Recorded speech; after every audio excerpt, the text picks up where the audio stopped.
Hello student, I'm Mohammad Saqib Azmi, your biology teacher, and I welcome you all in my YouTube channel, The Bios Planet.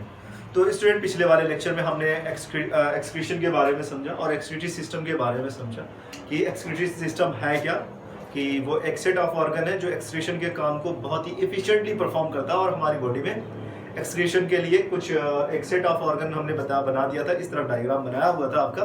उसको आज मैंने erase करके यहाँ पे आज nephron का डायग्राम बनाया हुआ है। तो आप हालांकि आज का डायग्राम उतना क्लियर नहीं दिख रहा है, मैंने अपनी तरफ से कोशिश की कि चीज़ों को ज़्यादा अच्छे से बना सकूँ। फिर भी जितना हो सका उतना मैंने किया, इसे और ज़्यादा अच्छा बनाया जा सकता है, बट उस पर ज़्यादा टाइम वेस्ट करने की ज़रूरत नहीं। आपकी बुक में भी, एनसीईआरटी की बुक में भी, लेट मी सी, पेज नंबर 111 6.14 आपका वो फिगर नंबर 6.14 है। आप उसे अच्छे से देख ले, समझ में आ जाएगा। ओके, अब हम बात करते हैं कि किस तरह से यूरिन का प्रोडक्शन होता है हमारी बॉडी में, यूरिन का किस तरह से फॉर्मेशन होता है, प्रोडक्शन होता है, और किस तरह से उनका एलिमिनेशन होता है। इस चीज को हम समझते हैं। ओके, सबसे पहले हम यूरिन को समझते हैं, आखिर यूरिन है क्या। राइट फर्स्ट एक्सक्रीशन, टॉपिक का नाम मैं लिख देता हूँ फिर से एक बार, एक्सक्रीशन। ओके, तो एक्सक्रीशन में हम क्या एलिमिनेट करते हैं, नाइट्रोजनस वेस्ट को एलिमिनेट करते हैं। और नाइट्रोजनस, मैं स्टार्टिंग से थोड़ा सा बताने की कोशिश कर रहा हूँ कि नाइट्रोजनस वेस्ट को हम एलिमिनेट करते हैं। ये नाइट्रोजनस वेस्ट है, और मैंने नाम बताया था, कुछ नाइट्रोजनस वेस्ट का नाम बताया था, जिसमें कुछ मेजर एक्सक्रीटरी वेस्ट होते हैं, नाइट्रोजनस वेस्ट होते हैं, जिनमें फर्स्ट आपका आता है अमोनिया। ओके, हालांकि अमोनिया जनरली ह्यूमन में कम होता है, बट उन एनिमल्स में ज्यादा पाया था, because this is very highly toxic substance.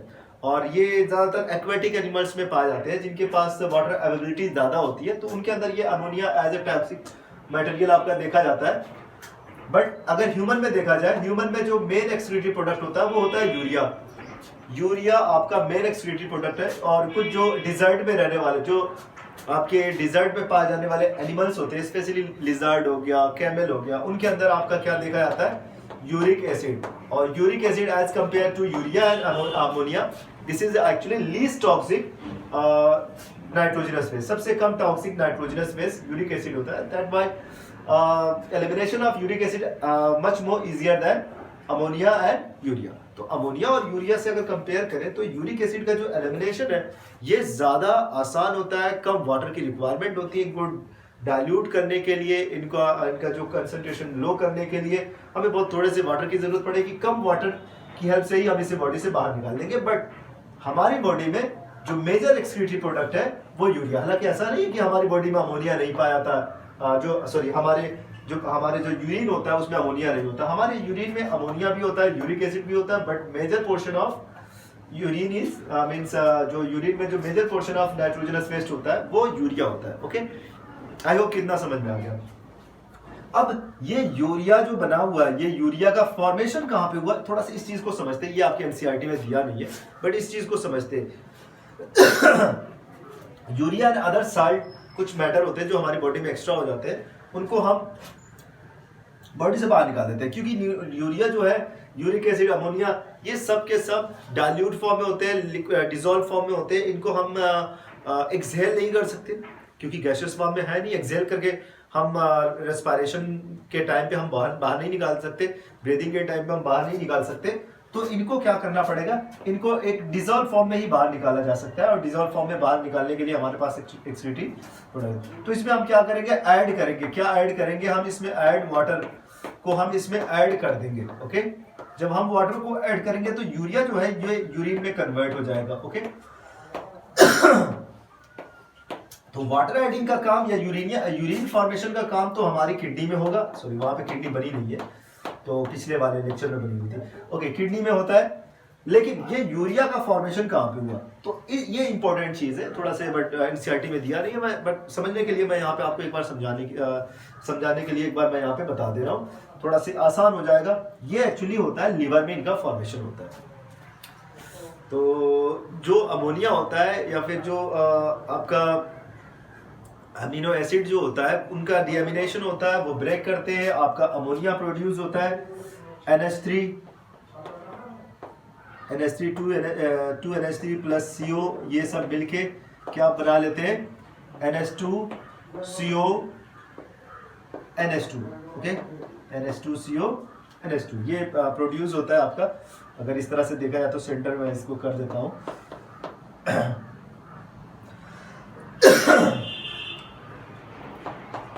NH2CO NH2। तो ये आपका एक यूरिया है, और यूरिया का फॉर्मेशन हुआ, फिर से मैं यहाँ पे लिख दूँ आपका लीवर में यूरिया का फॉर्मेशन हुआ, लीवर से ये ऐड हो गया, ब्लड में चला गया। अब ब्लड में आपका ढेर सारा यूरिक एसिड है, उसमें अमोनिया है। इन सारी चीजों को पहले हम क्या करेंगे, फिल्टर करेंगे। ब्लड में ये सारी चीजें टॉक्सिक मटेरियल ऐड होते जा रहे हैं, नाइट्रोजनस वेस्ट ऐड होते जा रहे हैं। अब इसे हमें क्या करना है, बॉडी से एलिमिनेट करना है। कैसे एलिमिनेट करेंगे, पहले इनको फिल्टर कर लेंगे। हम अपने ब्लड को फिल्टर करने जा रहे हैं, तो फिल्टर करने का हमारे पास एक सिस्टम है, हमारे पास एक तरीका है। चाहे तो हम उस तरीके से ब्लड को क्या कर सकते हैं, फिल्टर कर सकते हैं। हम कैसे ब्लड को फिल्टर करेंगे, हमारे पास क्या है, किडनी है। हम किडनी के पास जाते हैं, हमारा ब्लड जो होता है वो किडनी के पास जाता है। किडनी जो होती है ना हमारी, वो ढेर सारी सेल से बनी होती है, जिन सेल को हम कहते हैं नेफ्रॉन। उन सेल को हम क्या नाम हमने दिया है, नेफ्रॉन।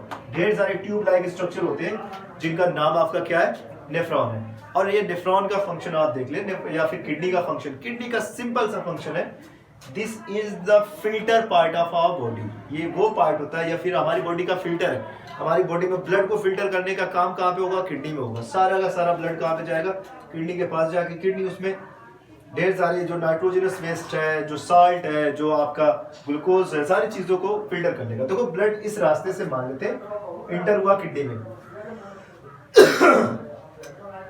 इस रास्ते से इंटर हुआ किडनी में, इंटर हुआ।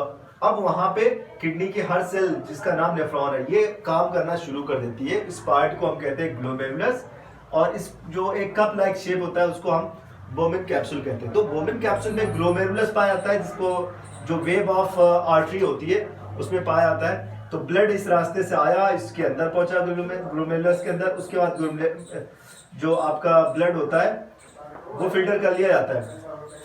ब्लड क्या कर लिया जाता है, फिल्टर कर लिया जाता है। और फिल्टर जो आपका फिल्टर ब्लड है, अब ये कहां पे आ गया, ये ट्यूब के अंदर आ गया। किसके अंदर आ गया, नेफ्रॉन के अंदर आ गया। फिल्टर करने के बाद धीरे धीरे आपका जो फिल्ट्रेट होता है आगे बढ़ता चला जाता है, आगे बढ़ता चला जाता है।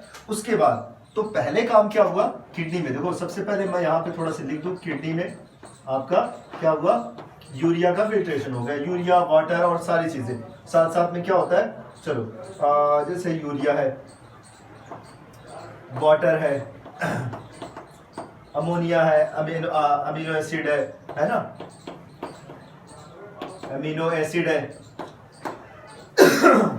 यूरिक एसिड है, साल्ट है, ग्लूकोज, ये सारी चीजें, ठीक है ना, नाइट्रोजनस वेस्ट, वाटर, ये सारी चीजें फिल्टर हो गई।